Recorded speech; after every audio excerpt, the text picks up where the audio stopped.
The Duke's Secret Promise. Chapter 1. A Modest Proposal. The rain fell in relentless sheets over Thornbridge House, each drop a cold echo against the soot-stained windows of London's most formidable ducal residence. The April wind howled through Grosvenor Square, rattling the iron lanterns and sending footmen scurrying for shelter. To Miss Eliza Harrow, standing in the vast marble foyer, with water dripping from the hem of her faded pelisse and pooling around her cracked half-boots, the mansion felt less like a home and more like a mausoleum, a monument to a man who had buried himself alive. "This way, miss." The butler was a skeletal figure named Penworth, his black coat immaculate, his face expressionless. He had not offered to take her damp gloves. He had not offered her a handkerchief for the water streaming from her bonnet. He simply turned and walked, expecting her to follow. Eliza gathered her courage. It was a small, tattered thing after months of watching her father sink deeper into debt and her sisters grow thinner, and followed. Her footsteps echoed on the black and white checkered floor. Above her, a chandelier the size of a small cottage glittered with 1,000 crystals, each one worth more than her family's entire annual income. The irony was not lost on her. She was here to sell herself for a roof over her sisters' heads, and the man who would buy her had more candles in one room than her father had shillings to his name. The advertisement had appeared in the Times 3 weeks ago, nestled between notices of estates for let and announcements of shipping arrivals. Eliza had read it so many times she had committed it to memory. Wanted, a wife of unquestionable respectability and modest disposition, marriage of convenience, no affection required, generous settlement provided, inquiries to Thornbridge House, Grosvenor Square. Her father, the Reverend Harold Harrow, had wept when she showed him. "My dearest girl, you cannot mean to—" "I can, Papa, and I will." She had held his gnarled hands, those hands that had once held a congregation spellbound, but now trembled with the palsy of age and worry. "Charlotte is 12. Mary is only 10. If we do not pay Mr. Grimsby by Michaelmas, he will put us out. We will have nowhere to go. This is not a sacrifice. It is a solution." "A marriage without love is a prison," her father had whispered. "Mamma loved you," Eliza had replied gently, "and she still died of a fever when I was 8. Love is no guarantee of happiness, Papa. But money guarantees food and firewood and a future for the girls. I will take a prison with a full larder over a cottage with an empty one." Now, watching the butler's straight back as he led her through corridors lined with paintings of grim-faced ancestors, Eliza wondered if she had been too hasty. The house was cold, not merely in temperature, but in spirit. No flowers graced the tables, no fire burned in the hallway hearths. The servants moved like shadows, their faces blank, their voices hushed. It was as if the house itself was holding its breath. Penworth stopped before a pair of massive oak doors. "His Grace will see you now. You have been allotted 15 minutes. 15 minutes to decide the rest of my life," Eliza murmured. "If you wish to withdraw, miss, no one would think less of you." The butler's voice was neutral, but something flickered in his eyes. A warning, perhaps, or a plea. Eliza straightened her spine. She was not tall, barely 5 feet in her stockings, but she had learned long ago that height had nothing to do with strength. "Thank you, Penworth. I do not wish to withdraw. Announce me." The doors swung open. Chapter 2. The Duke in Shadow. The study was a cavern of dark wood and darker memories. Bookshelves lined every wall, their volumes bound in leather the colour of bruises. A fire crackled in the enormous hearth, yet it seemed to cast more shadows than light, the flames struggling against the oppressive gloom. The curtains were drawn, though it was only 3 in the afternoon. Behind a desk large enough to land a small ship stood the man himself. Duke Alexander Thornbridge was not what she expected. She had braced herself for a gout-ridden lecher in his 60s, perhaps with a wig and a wheeze, or a withered eccentric with yellowed nails and a fondness for cruel jests.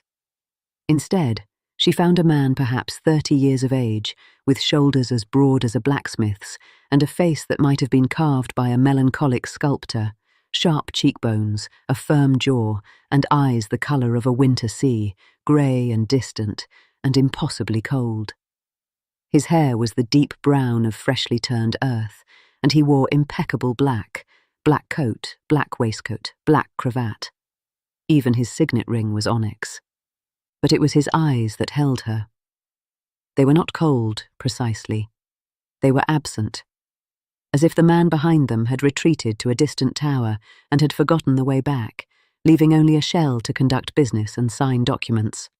A ghost walking among the living.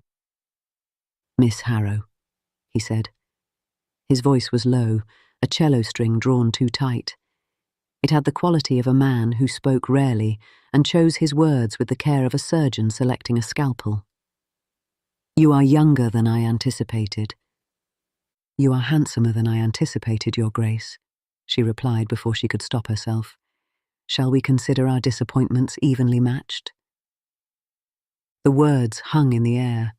Eliza felt heat flood her cheeks. She had not meant to be impertinent. But something about the Duke's studied indifference provoked her, like a child poking at a sleeping bear just to see if it would wake. A flicker. Something moved in those winter eyes. Surprise, perhaps, or a wince of long-dormant humour. The corner of his mouth twitched, once, twice. Then the mask returned, thicker than before. "You have read the terms," he said, gesturing to a chair she dared not sit in yet. "A platonic union, separate chambers, no expectations of—" He paused, searching for the word. "Connubial affection. You will have the Thornbridge townhouse fully staffed, a country estate in Somerset, an allowance of £5,000 per annum, and complete autonomy over the household. In return, you will bear my name, manage my social obligations with discretion, perform the duties of hostess when required, and ask no questions about my past. £5,000. Eliza's mind reeled. Her father's entire living as vicar of St. Stephen's was £300 a year. She could buy a new bonnet every week and still have enough left to endow a school for orphaned girls. But the last condition snagged at her like a thorn. "Ask no questions about my past." "No questions," she repeated slowly. "That seems a rather frail foundation for a marriage, even a convenient one.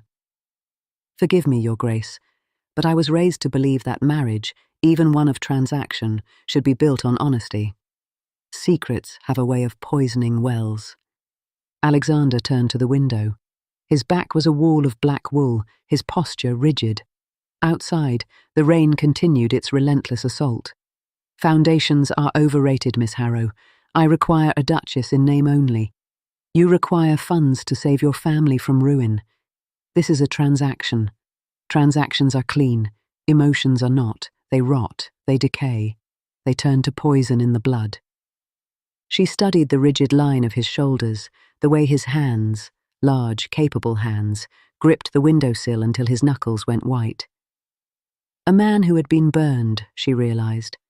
Burned so deeply and so thoroughly that he had built a fortress of solitude around his heart and called it peace. A strange tenderness pricked at her, unwelcome and unasked for. This was not a monster. This was a man in hiding. "May I ask one question, Your Grace? Not about your past, about the future." He turned, and for a heartbeat she saw it. A raw, flayed vulnerability beneath the ducal mask. Then it was gone. "You may ask. I may not answer. If I accept this arrangement, if I become your duchess, will you treat me with kindness? Not love. I am not so foolish as to ask for that. But kindness, civility, the basic respect one human being owes another." The silence stretched. The fire crackled. Somewhere in the house a clock struck the quarter hour. "I will never raise a hand to you," he said finally. "I will never speak to you with intentional cruelty. I will ensure you want for nothing material. Is that kindness enough?" Eliza considered. It was not enough. She suspected she deserved more, but Charlotte and Mary deserved a warm room and full bellies more. "It will do," she said. "I accept your terms, Your Grace. I will marry you." He nodded once, sharp and businesslike. "The wedding is Saturday. I have already obtained a special license. Penworth will show you to your rooms. You will remain here as my guest until the ceremony. My solicitor will provide the marriage settlement papers for your signature this evening." "And my family?" "They may attend the wedding. I will pay for their travel and lodging." He paused, something softening in his expression for just a moment. "I was not always this man, Miss Harrow. I want you to know that. I was different once." "What happened?" The mask slammed back into place. "That is a question about my past. Good afternoon, Miss Harrow." As she followed Penworth up the sweeping staircase, her footsteps now dry, her heart now heavy, Eliza glanced back. The Duke had returned to his window, staring out at the rain. In the fading light, he looked less like a nobleman and more like a prisoner. She had secured her family's future. But she had also walked into a house that held its breath, waiting for a secret to break. Chapter 3. The Portrait with Empty Eyes. The first week of their marriage was a study in polite silence. The wedding had been a small, grim affair, a chapel in Mayfair, a ring that felt heavy as a shackle on her finger, a kiss on the cheek so cold it might have been administered by a statue. Alexander had worn the same impeccable black, and his eyes had remained fixed on a point somewhere above her left shoulder, as if he could not bear to look directly at her. Her father had wept. Her sisters had worn borrowed dresses and confused smiles. And Eliza had become the Duchess of Thornbridge without ever feeling like a bride. Now, 7 days later, she had learned the rhythm of the house. Alexander took his morning coffee in his study, his noon meal at his club, and his evenings in the library with a brandy and a book he never turned the page on. He did not join her for breakfast. He did not escort her to dinner.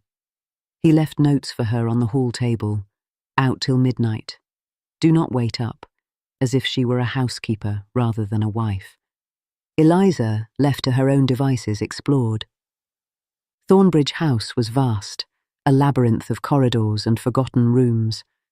On Monday, she discovered a ballroom that had not been used in a decade, its chandeliers shrouded in dust cloths.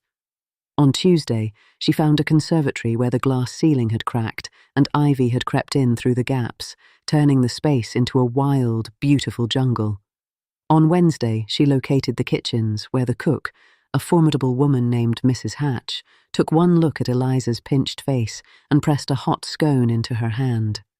"You're too thin, Your Grace," Mrs. Hatch said gruffly. "We'll put some meat on those bones." "My husband does not dine at home," Eliza said. "I had thought to take my meals in my room." "His Grace is a fool." Mrs. Hatch snapped her apron. "No offence, Your Grace." "None taken. I suspect you are correct." But it was on Thursday that the true discovery came. She had been searching for the library. She had finished the 3 novels she brought from home and was growing desperate for entertainment when a maid dropped a curtsy so low she nearly toppled. "Forgive me, Your Grace," the girl cried, her face as pale as milk. "I did not mean to. The door was open, and I only—" Eliza's gaze slipped past the maid, into a room frozen in amber. The door stood ajar, and beyond it was a chamber that time had forgotten. Dust motes danced in the slanted light from a single uncovered window. A dressing table held a silver hairbrush, tarnished with age, a porcelain hand mirror, and a dried rose in a crystal vase. A gown of emerald silk hung from a wardrobe door, as if waiting for its owner to return from a stroll. And on the wall, above a cold fireplace, hung a portrait. A woman. Young, beautiful, with chestnut curls and laughing blue eyes. She wore the emerald gown, and a small diamond pendant glittered at her throat. Her smile was wide and genuine, the smile of a woman who had never known a moment's sorrow, but it was the man beside her that made Eliza's breath catch. A younger Alexander, perhaps 22 or 23, his face unlined, his hair unfashionably long, his hand resting on the woman's shoulder with easy intimacy. He was smiling, not the thin, polite smile he offered to servants and solicitors, but a real smile, wide and warm and full of light. His eyes in the portrait were not winter grey, but summer blue. He looked, Eliza realized, happy. "Who is she?" Eliza whispered. The maid's face went paler still. "No one, Your Grace, no one at all. Please, you must not ask. You must not come in here. His Grace forbids." She stopped, clamping a hand over her mouth. "Forbids what?" But the maid only shook her head, tears gathering in her eyes, and fled down the corridor. That night, Eliza could not sleep. She lay in her vast bed, her separate bed, in her separate chamber at the opposite end of the hall from Alexander's rooms, and stared at the canopy above her head. The curtains were damask, the sheets were Italian linen, and the pillows were stuffed with goose down. By any material measure she was comfortable, but her mind would not rest. No one, Your Grace, no one at all. A woman did not hang in a locked room in a duke's house unless she was someone. A woman did not leave behind an emerald gown and a dried rose unless she was mourned, and a man did not lose his smile unless he had lost something precious. Eliza threw back the covers and padded into the hall. Her bare feet made no sound on the runner. The house was dark, save for the occasional wall sconce left burning for servants. She had no destination in mind, but her feet carried her toward the library. A sliver of light escaped beneath the door. She knocked, softly. "Your Grace?" Silence. Then, "Enter." The library was smaller than the study, cosier. A fire burned low in the grate, and the shelves were packed with well-worn volumes, not the leather-bound showpieces of the study, but books that had been read and loved. A Shakespeare with cracked spine, a Byron with dog-eared pages, a volume of sonnets with a faded ribbon marking a place. Alexander sat in a leather wing-back chair, his cravat undone, his waistcoat unbuttoned, a half-empty decanter of brandy at his elbow. He was not reading. He was staring at the fire, and his face was no longer a mask. It was a battlefield, grief and rage, and something softer warring in the flickering light. Lines she had not noticed before carved deep grooves around his mouth. His hair was dishevelled, as if he had been running his hands through it. "You should not be here," he said, not looking at her. His voice was thick, slurred, just slightly, with brandy. "Neither should you." She settled into the chair opposite him without waiting for an invitation. Brandy at 2 a.m. is the drink of men who are running from something, or mourning something. Which is it? He laughed then, a short, bitter sound like glass breaking. "You are perceptive, Duchess. That will make this arrangement either much easier or much harder. I have not yet decided which." "Eliza," she said. "My name is Eliza. I would like to hear you say it." He looked at her then. Really looked. His grey eyes travelled over her face, her too pale skin, her dark hair loose around her shoulders, her simple nightgown, and something shifted in his expression. Not desire. Something softer, something sadder. "Eliza," he repeated. The name sounded different in his low voice, like a prayer or a lament. "You should go back to bed." "I saw the portrait," she said quietly. "The east wing, the locked room. She was beautiful." The silence stretched like a rope bridge over a chasm. Outside, the wind picked up, rattling the windows. The fire spat and hissed. "Cordelia," he said at last. "My first wife. Married at 21. I was a fool for her." He poured another measure of brandy, his hand steady despite the drink. She died. That is all you need to know.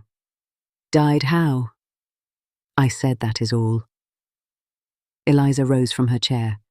She crossed the space between them and, before her courage failed, she knelt at his feet and took his hand. It was cold. His fingers trembled, just slightly beneath her touch. I am not your enemy, she said, her voice low and fierce. I am your wife, even a convenient one, and I see a man drowning in a sorrow he refuses to name.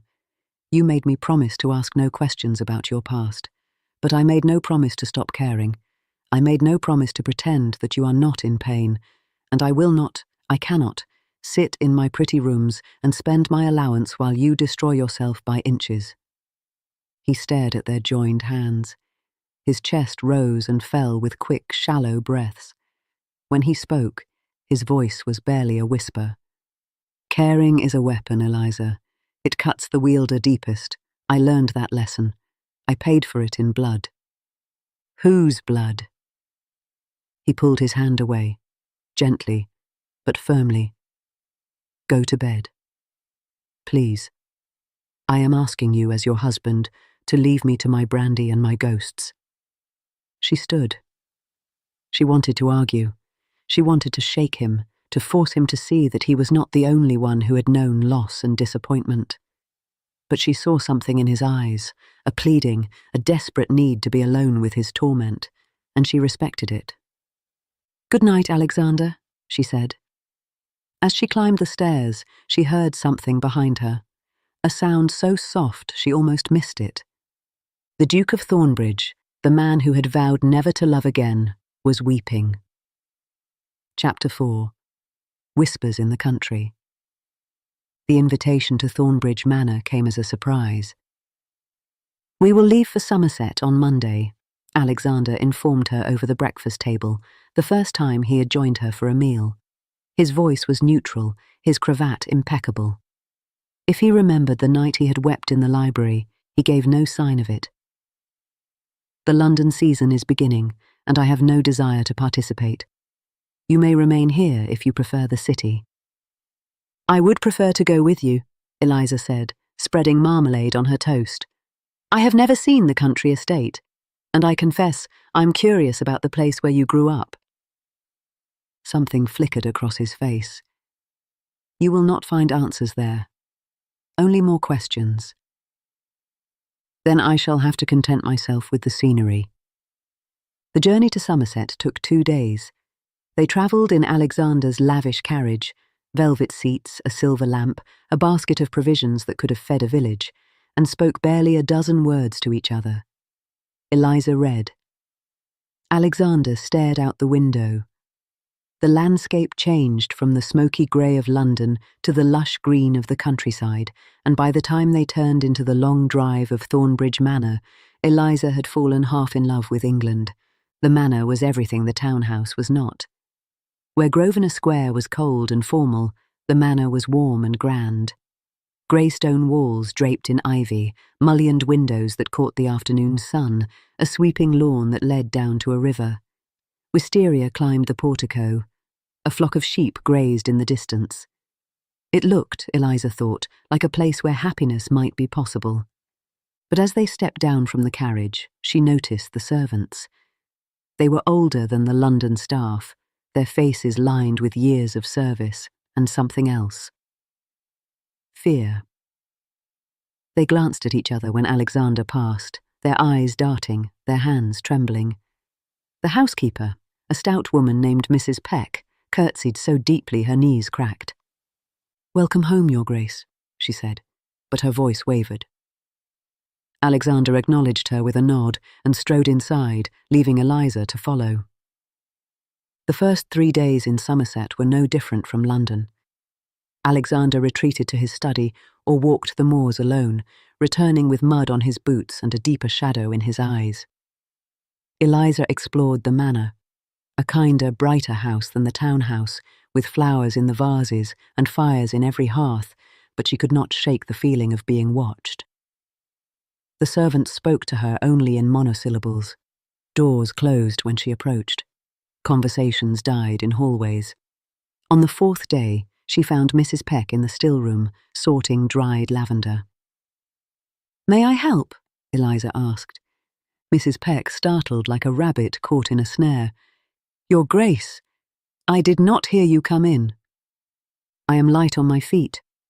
Eliza sat on a stool and began to sort the lavender by hand. "Tell me about Cordelia." The housekeeper went white. "I cannot, Your Grace. Please, do not ask me." "Everyone tells me not to ask, but no one tells me why. Was she cruel? Was she mad? Did she harm someone?" Mrs. Peck's hands shook, the lavender spilled from her lap. "She was neither cruel nor mad, Your Grace. She was unhappy, and unhappiness, left to fester, becomes poison." "Poison for whom?" "For everyone who loved her, for His Grace most of all." The old woman's eyes filled with tears. "They say she threw herself from the cliffs, or that he pushed her. No one knows. The inquest ruled it an accident. But the magistrate, he was a friend of the old Duke. And the letters— oh, I've said too much." "What letters?" But Mrs. Peck had already fled, her apron pressed to her face, her sobs echoing down the corridor. Chapter 5. The Letters. That night, Eliza did something reckless. She waited until the house was dark and silent, until the last servant had retired and the clocks had struck midnight. Then she crept down the corridor to Alexander's study. The door was locked, but she had noticed something earlier. The third drawer of his desk had a faulty mechanism. Penworth had struggled with it that morning, muttering about a spring that needed replacing. A hairpin, a prayer, a soft click. The drawer slid open. Inside, a leather-bound journal, its cover worn, and a bundle of letters tied with a faded black ribbon. Eliza's hands trembled as she lifted them. The paper was old, the ink faded. She carried them to the window, where the moonlight was brightest, and untied the ribbon. The first letter was dated 5 years ago. The handwriting was elegant, feminine, but the words were anything but. "My dearest Cordelia, the Duke suspects nothing. He is so blind in his devotion that he believes every word you whisper. Meet me at the Folly on Thursday. Bring the diamond pendant. I have found a fence in Bristol who will pay handsomely. Do not fail me, my love. You know what I hold over you. Yours in shadow, J." Eliza's blood turned to ice. She read another. And another. The letters spilled their secrets like a wound bleeding out. Cordelia had not loved Alexander. She had married him for his title and his fortune, but her heart and her bed belonged to another. A man named Julian Blackwood, a charming fortune hunter with debts of his own. Together, they had plotted to fleece the Duke, sell the family heirlooms, forge documents to secure a massive loan against the Thornbridge estates, and then flee to the continent, leaving Alexander ruined and humiliated. But the letters revealed something else, too. Cordelia had been afraid. Her later letters pleaded with Julian to call off the scheme. "He is not the monster we believed. He is gentle. He is kind. He looks at me as if I am the sun. I cannot do this to him. Please, Julian, let us find another way." Julian's replies grew uglier. "You will do as you are told, or I will tell him everything. I will tell him about the nights in the Folly. I will tell him about the money you have already stolen. You will ruin him, Cordelia, or I will ruin you." The final letter was different. It was not from Julian. It was from Cordelia to Alexander, never sent, still folded in its envelope. "My dearest Alexander, by the time you read this, I will be gone. I have done terrible things. I have betrayed you in ways I cannot begin to confess. But I want you to know that somewhere along the way, somewhere between your first smile and your last kiss, I fell in love with you. Truly, deeply, desperately. I am not worthy of you. I never was. But I am going to make it right. I am going to meet Julian tonight, and I am going to end this. I will give him nothing. I will tell him that I would rather die than hurt you. Forgive me. C. Eliza's hands were shaking so badly she could barely hold the page. The date on the letter was the night Cordelia died. A floorboard creaked behind her. "I asked you not to pry." She spun. Alexander stood in the doorway, his dressing gown loose, his hair dishevelled. He had been awake. He had been watching. And his face was a mask of barely contained anguish. "You asked me not to ask questions," Eliza said, clutching the letters to her chest. "You did not ask me to remain willfully blind. She was going to ruin you, Alexander. She and this Julian Blackwood. But she changed her mind. At the end, she changed her mind."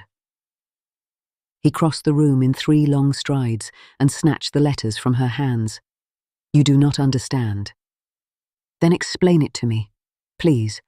I am your wife. Let me share this burden." "I loved her." The words tore from him, raw and bleeding. "I loved her with every foolish, romantic bone in my body. I gave her everything, my name, my fortune, my heart. And she laughed at me. She plotted against me. She lay in another man's arms while I slept alone in our bed." He was shaking. Eliza had never seen a man so tall look so small.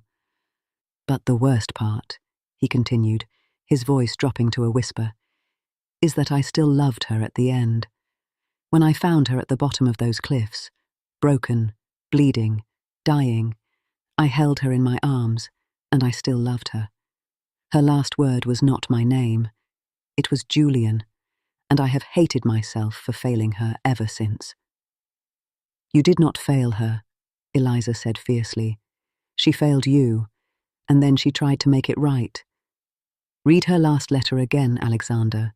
Read it. She loved you. At the very end, she loved you." He stared at the letter in his hands. His jaw worked. His eyes glistened. "I made a promise on her grave," he said. "I swore I would find Julian Blackwood and make him pay for what he did. But he disappeared. And every day that passes, I break that promise anew."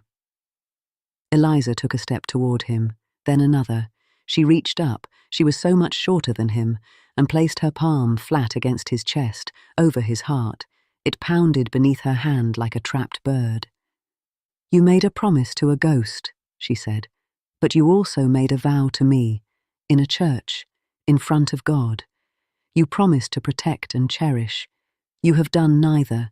You have hidden. You have run. And you have let a dead woman and a living villain steal the man you might have been." His breath caught. "Eliza." "I am not Cordelia. I will never betray you. I will never lie to you. But I will also not stand by while you drown. So here is my promise to you, Alexander Thornbridge. I will help you find Julian Blackwood. I will help you clear Cordelia's name. And I will help you learn to live again, whether you want me to or not." For a long moment he did not move. Then slowly his hand came up to cover hers. His fingers were cold, but they held her tight. "You are the most infuriating woman I have ever met." "I know. You are also the bravest." "I know that too." He laughed, a real laugh, surprised out of him, and in that laugh, Eliza heard something she had not heard before. Hope. Chapter 6. The Serpent Returns. The first note arrived 3 days later. It was nailed to the door of the Manor's chapel, a small, ancient building in the woods where the Thornbridge family had worshipped for centuries. The vicar found it when he came to prepare for Sunday service. He brought it straight to Alexander, his hands shaking, his face pale. The note was written on expensive paper in a slashing hand. "Dear Alexander, I see you have found yourself a new bride. How charming. The Duchess is prettier than the last one, though perhaps not as trusting. I hope for your sake she is more loyal. I also note that the diamond pendant Cordelia gave me has been missing from my collection for some time. I wonder if you might be persuaded to buy it back. A sentimental item, you understand. Say, £20,000. I will send instructions for the exchange. Do not involve the authorities. You know what I have. You know what I can reveal. Your old friend J.D. Alexander read the note 3 times. Then he read it aloud to Eliza, who had come running when she heard the commotion. £20,000, she said. That is a fortune. It is everything I have in ready funds, and it would only be the beginning. Julian will bleed me dry year after year until nothing is left. Alexander crumpled the note in his fist. But I will not pay him a single penny. What will you do instead? Alexander turned to the window. Outside, the Somerset Hills rolled green and gold in the afternoon sun. Somewhere out there, Julian Blackwood was watching, waiting, smiling. We will set a trap, Alexander said, but we will need help, and we will need to trust each other completely. Can you do that, Eliza? Can you trust a man who has already failed one wife? Eliza crossed the room and took his arm. She did not speak. She simply stood beside him, shoulder to shoulder, facing the window, and whatever lurked beyond it. That, she said finally, is not a question that deserves an answer. It is a choice that deserves action. And I have already made my choice, Alexander. I chose you the moment I said, I do. I am not going to unchoose you now. He turned to look at her.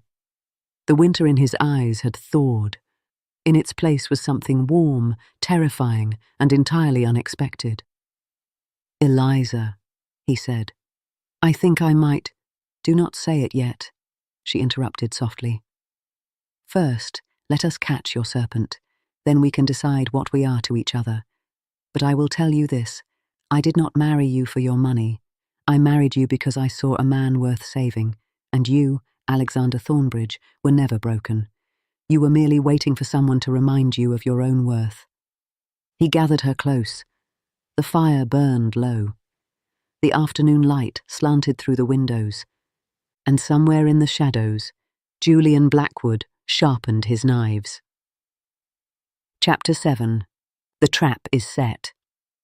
The plan was reckless, dangerous, and entirely Eliza's.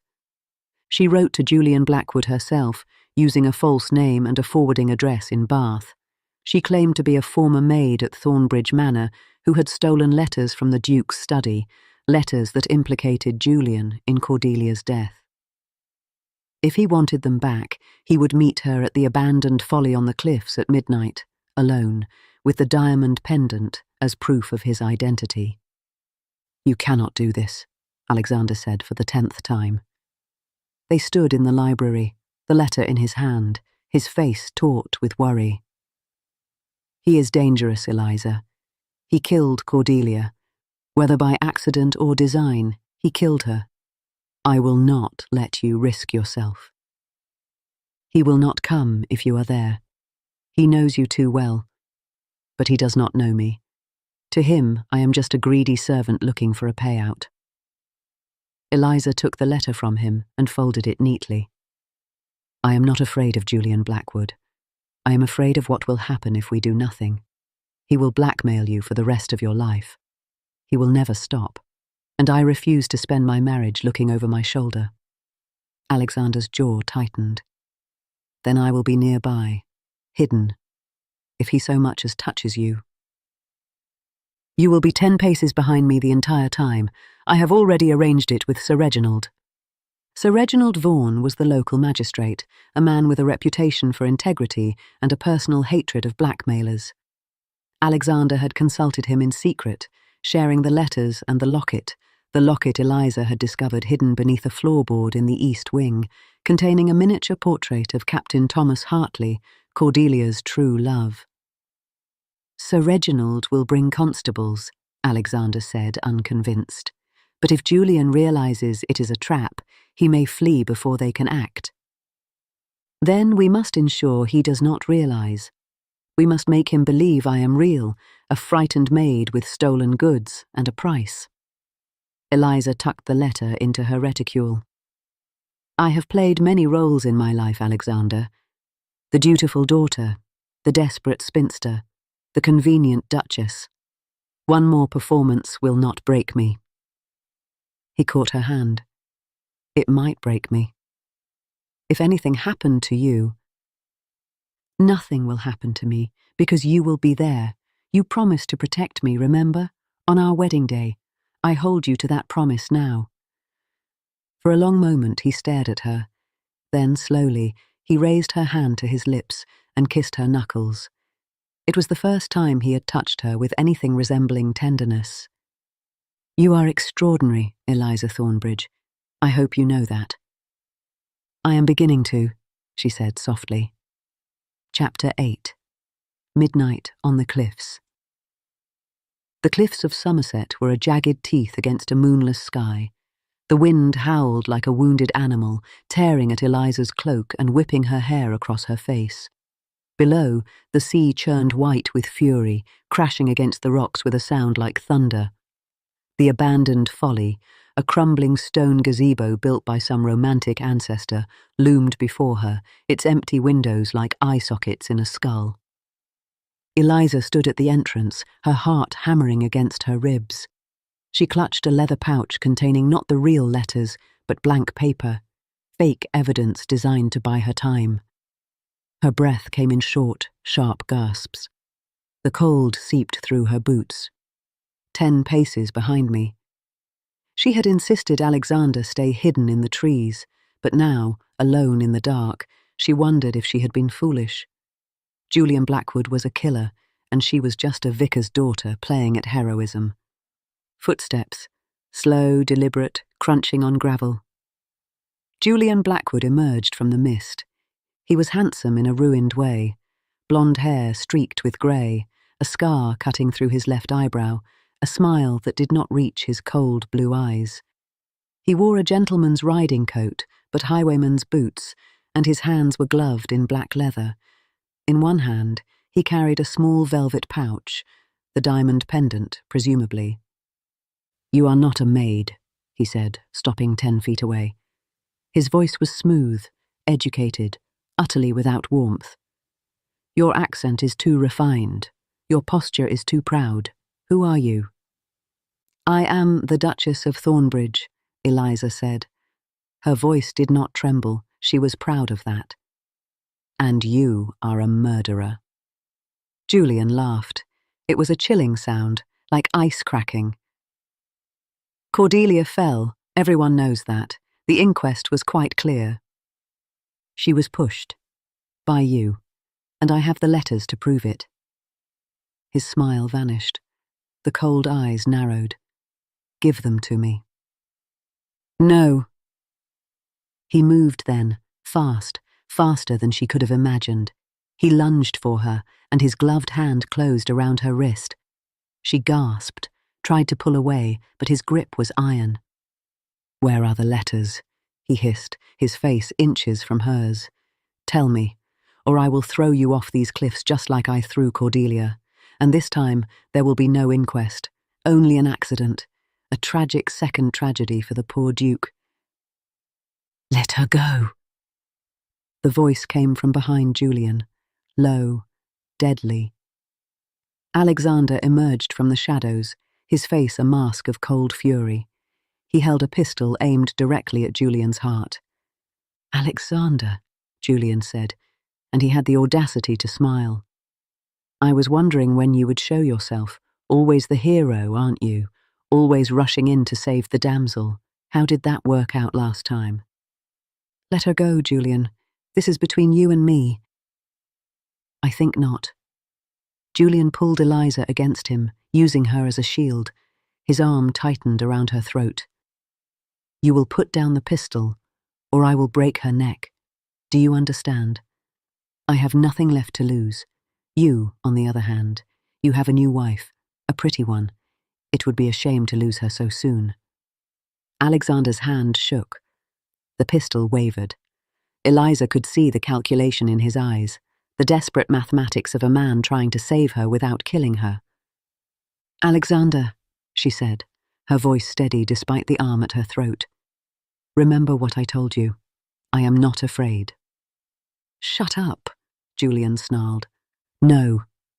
She turned her head as much as she could and looked directly into Julian's cold eyes.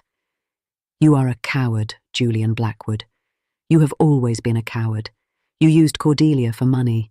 You used Alexander for protection. And when Cordelia tried to break free, you murdered her. But you are not going to murder me, because I am not alone. What? She stomped on his instep with all her strength. He grunted, his grip loosening just enough. She dropped to the ground and rolled, and Alexander fired. The shot echoed across the cliffs. Julian screamed, clutching his shoulder, the velvet pouch flying from his hand. He stumbled backward, toward the edge, toward the churning sea. But before he could fall, before he could escape, lanterns flared. Boots pounded. Sir Reginald and 4 constables surged from the trees, surrounding the wounded man. "Julian Blackwood," the magistrate intoned, his voice ringing across the cliffs. "You are charged with the murder of Cordelia Thornbridge, with attempted blackmail of the Duke of Thornbridge, and with the assault of the Duchess. You will come with us." Julian, bleeding, snarling, was dragged to his feet. He spat at Alexander. "This is not over. I will rot in Newgate before I let you have peace." "Then rot," Alexander said quietly. "It is more than you deserve." As the constables hauled Julian away, Alexander dropped the pistol and fell to his knees beside Eliza. His hands were shaking as he cupped her face, tilting it to the light, searching for injuries. "Are you hurt? Did he—" "Eliza, answer me." "I am fine." She was crying, she realized. Tears streamed down her cheeks, but they were not tears of fear. They were tears of relief, of triumph, of something deeper and stranger. "I am perfectly fine, Alexander. Thanks to you." "Thanks to you." He pulled her into his arms, crushing her against his chest. His heart pounded beneath her ear. "You were extraordinary. You were magnificent. I have never been so terrified in my entire life." "Nor I," she admitted. "But we did it. We caught him. The truth will come out now. Your name will be cleared." "I do not care about my name." He pulled back, his eyes searching hers. The winter was gone. The grey had melted into something warm and deep and terrifyingly vulnerable. "I care about you. Only you, Eliza. "Do not say it yet," she whispered, pressing her fingers to his lips. "Say it when we are home. Say it by the fire, with no villains and no cliffs and no ghosts between us." He kissed her forehead, then her nose, then, softly, her lips. "Then let us go home," he said. Epilogue. A promise renewed.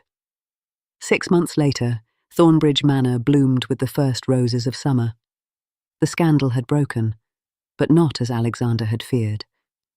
When the trial of Julian Blackwood concluded with a conviction for manslaughter and blackmail, Julian's own journal, recovered from his hiding place in Bristol, had provided the final proof. The London Times printed a full retraction of its earlier innuendos. The Duke of Thornbridge, once whispered to be a murderer, was hailed as a man of quiet honour who had protected his wife's memory at the cost of his own reputation. Captain Thomas Hartley, Cordelia's true love, came forward to testify.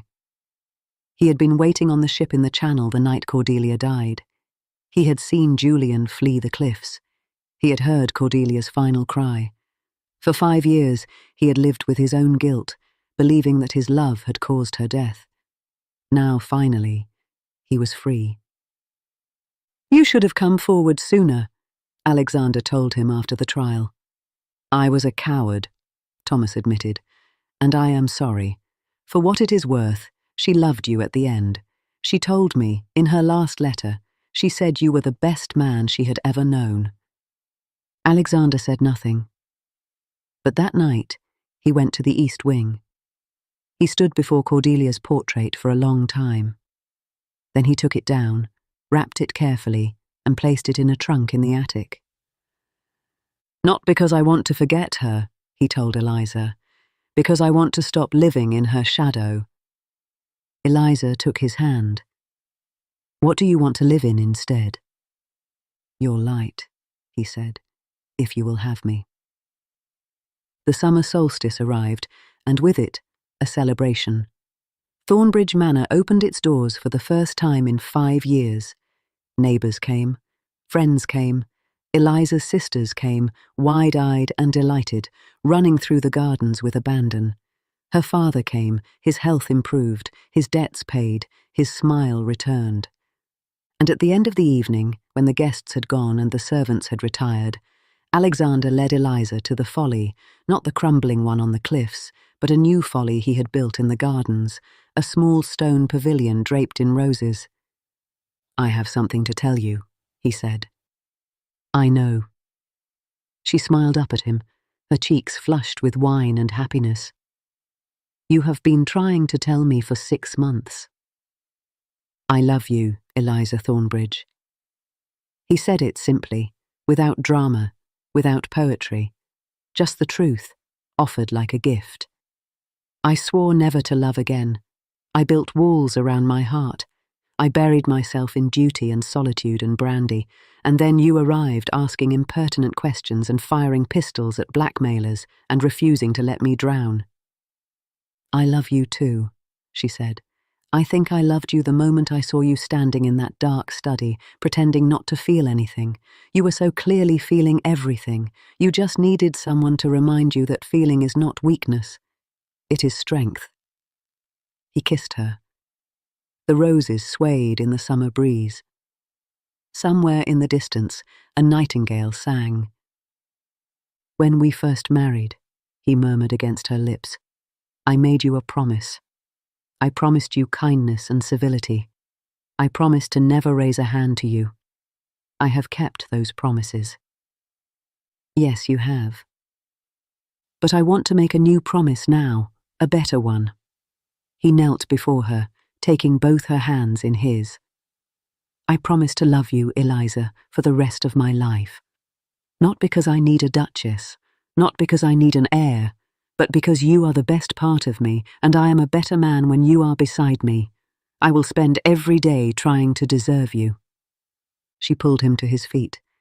"You already deserve me, Alexander Thornbridge. You always did. You just had to let yourself believe it." The moon rose over Somerset.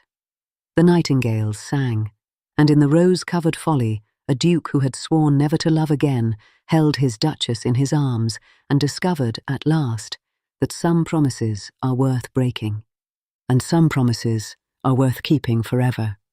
The end. Thank you, dear reader of the Regency Gazette, for joining us in another tale of love, intrigue, and whispered ballroom secrets. If today's romance delighted you, kindly bestow a like upon this video. It helps our Gazette reach more lovers of Regency storytelling. For weekly journeys into dukes, debutantes, scandals, and slow-burning devotion, please subscribe to the Gazette and tap the little bell so you are notified the moment the next story is published. Until our next edition, may your days be filled with grace and your nights with the promise of romance.